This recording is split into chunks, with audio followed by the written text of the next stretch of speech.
What's up, guys, and welcome back to episode 2 of the restoration of this 1995 Chevy Camaro V6. So here we have the results of the last video, and our goal for today is going to be to get this engine completely torn down to the block and get it freed up. So the bad news is that almost all of the footage of the engine teardown is completely unusable because it's dark as hell when I decided to record outside. You can actually see that GoPro right there is what it was recorded on, and I just did not see what it looked like, and it picked up the footage terribly because it was just so dark. But I'm going to try to use what I can. I'm actually just going to skip the part of just taking off the upper intake manifold, the fuel rails, the valve covers in the head, because every second of that footage is just complete darkness, and it's you can't see what's going on. So I'm just gonna skip to the part where we actually start freeing the engine up. I really do apologize. I just didn't know that it was so dark. All right, so here we are working on the engine, and right now what you're seeing me do is I'm using a little pump, a little siphon, to get all of the additives that I added to the engine out, so I can see kind of the condition of the block and the cylinders after I added everything to it. And I know it's insanely dark and you can't really see what's going on, but this is actually the most visible parts of everything that I recorded. So luckily it's actually somewhat visible. You can see me here cleaning out everything, but I'm going to actually show you what the block looked like, what everything looked like after I took all the fluid out. So here's what the cylinders looked like after I cracked off one of the heads and removed all of the fluid. And obviously, because it's a V configuration engine, the pistons are at an incline. So when you add fluid to the cylinders through the spark plug holes, it's not going to make contact with every nook and cranny of the cylinder walls. So what I'm going to have to do now is I'm going to get each row of cylinders at an angle where the additives, the fluid, will actually touch the rust that it left behind and be able to eat that away. But here you can actually see where it was touching the cylinder walls and where it wasn't, and it's great to see that it did its job. So I'm going to toss this clip in because I think you guys might find it a little bit interesting, but this is what it actually looked like before I removed all of the fluid out.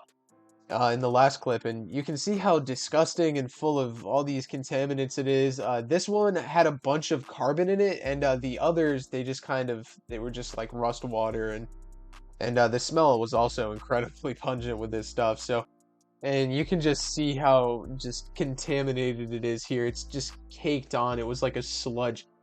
It was super, super rough. So here's the same row of cylinders again after another round of fluid. And this is at a little bit better of an angle, but I'm not able to get it perfectly straight. But again, you can just see how dirty that fluid is, and it's doing its job. You want it to be dirty, because if it's clean, it's not doing anything. But if it's dirty, it's getting the rust off. So yeah.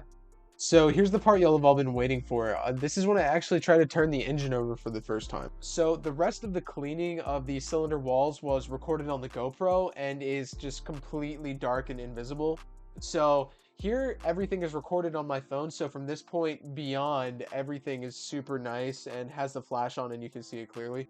But here, I actually have the transmission removed because before I put this engine back in the car, I wanted to make sure that the torque converter and the flywheel were good, because I just wanted to make sure that when I turned the starter over, I didn't damage the flywheel. So I just went ahead and took the transmission off because it was easier from this angle to just inspect that part of the flywheel. I didn't need to do it, but did it anyway. Alright, so I wasn't able to get every bit of the cylinder wall with the liquid, so I'm gonna actually use a naval jelly or an anti-rust gel in the future to actually get these harder to reach parts that I can't get with the fluid. But it was to the point where the rust was flat enough and you couldn't even feel that it was there. It's just, I need to make sure it's out before I start sending this engine up to high RPM. But I went ahead and everything was moving somewhat. All the cylinders had a little bit of play to them. They were moving okay, so I went ahead and tried to turn it over and it got a little bit of movement. And I'll let you go ahead and watch the video without any real editing in it or without any voiceover and just a little bit of music playing. So yeah, I'll let y'all see that now.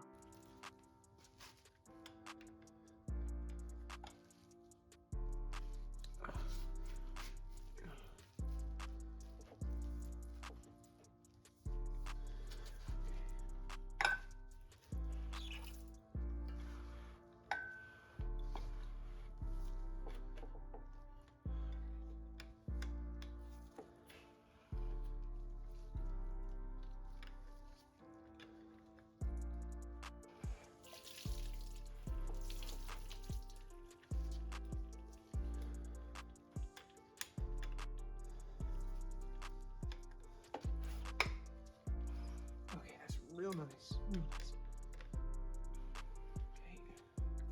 So here I actually added some Marvel Mystery Oil. I think Marvel Mystery Oil is it's a key ingredient that everybody who works on engines needs in their garage. It's one of the reasons I got this thing freed up. But here I just added it so I could reduce the friction that the cylinders had on the cylinder wall.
And here's when I finally broke through and got a full rotation of the crank.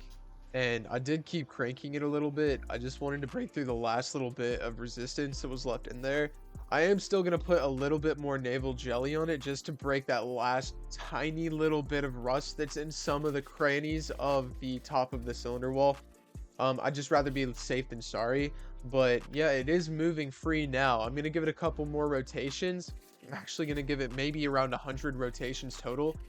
But I just wanted to make sure that it's 100% moving without any sort of resistance to it. And it's very crucial to not try to crank your engine over if you've got significant amounts of rust anywhere on the cylinder wall, because if you try to crank the engine over and you try to break through that rust and it's caked on there and it's very thick, you will destroy the piston rings by trying to break through it like that. So if you do see any rust, be sure to get as much as you can off before you even attempt to try to manually turn the engine over. And also, even if the engine starts to move freely with a little bit of rust on there and you can actually feel rust or any sort of pitting left behind by rust treatment, do not continue with that engine block the way it is, because even if it feels okay and the engine's moving right, if you actually rebuild the engine with any sort of pitting or rust spots and you run it at high RPMs, you're gonna obliterate your piston rings that way as well. So always just make sure that your block is in good shape before you put any more effort into a build. So what you just saw me do was add a little bit of motor oil to both sides of the engine, and that's because I'm about to spin this engine over about 100 times, and I don't want any unnecessary friction on the cylinder walls.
So I'm not going to show much more of this testing. I doubt that y'all want to sit here for about 15 more minutes of just watching me spin this engine over.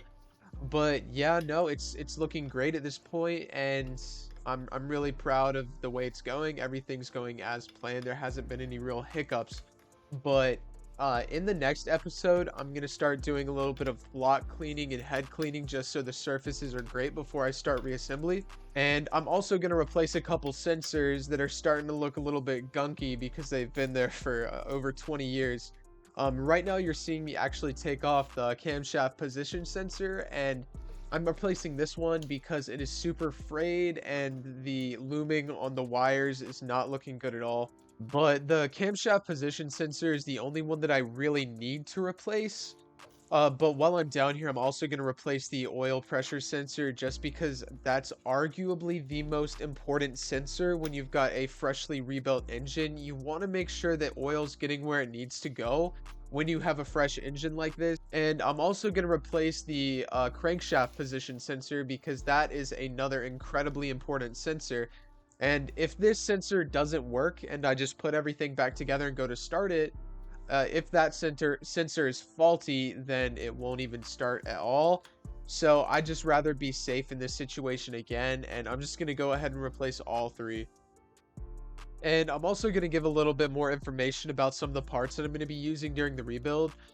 So with this engine, because it's older and the mating surface for the block and the head is a little bit scratched up, I'm going to be using a graphite gasket. In almost every situation, I end up using a stamped steel gasket, but in this situation, just because the condition is a little bit iffy and so-so, I'm going to be using a graphite gasket. But anyways, you can actually see me struggling a little bit to get this sensor out. And I actually ended up getting it stuck. So these plastic sensors are a pain in the ass, especially when they're as old as this one. I actually didn't get how I got it out on film, but basically what I did was I got a drill and I got a bit stuck in there and pulled it out with a pair of pliers. So yeah. If you ever get stuck with a sensor like that, just drill a bit into it until it's kind of wedged in there and pull it out with a set of pliers. Alright guys, so this video is getting a little bit long, so I'm going to cut it up here soon, but if you are interested in the actual mixture of additives that I use to break up the rust in this seized engine, I am going to release a video on it shortly. I was going to explain it in this video, but it's a little bit of a long process, and I thought it would kind of take a little bit too much time from the project Camaro, and I will be releasing a video on it shortly. It's worked perfectly for me multiple times, and I think that it's a great little skill to know how to free up an engine with just a couple fluids, and it's a great method of freeing up an engine. But yeah, thanks for watching guys, and I appreciate all the interest in this project. I'll be releasing a video on it again shortly. Like I said, I'll just be cleaning up a couple things and rebuilding the engine, and that should be what the next video contains, is actually getting this car back all together. I'm looking forward to the rest of this project. I don't know if I'm gonna modify it. I actually did have a little bit of a crazy idea of making this car kind of stanced out and putting it on bags and adding some negative camber to it. But I don't know if I'm gonna do all that just because it is a V6 Camaro, and my only goal is to really get it back on the road. But who knows what we have in store for the future. I am thinking that once this project's done, I'll be getting a V8 with a 5.7 LT1 4th gen, because that's one car that I've always wanted. So for my next project, stay in tune, because I think that I'm going to do a V8 next time. But anyways, again, thanks for watching, and I'll hopefully see y'all in the next episode.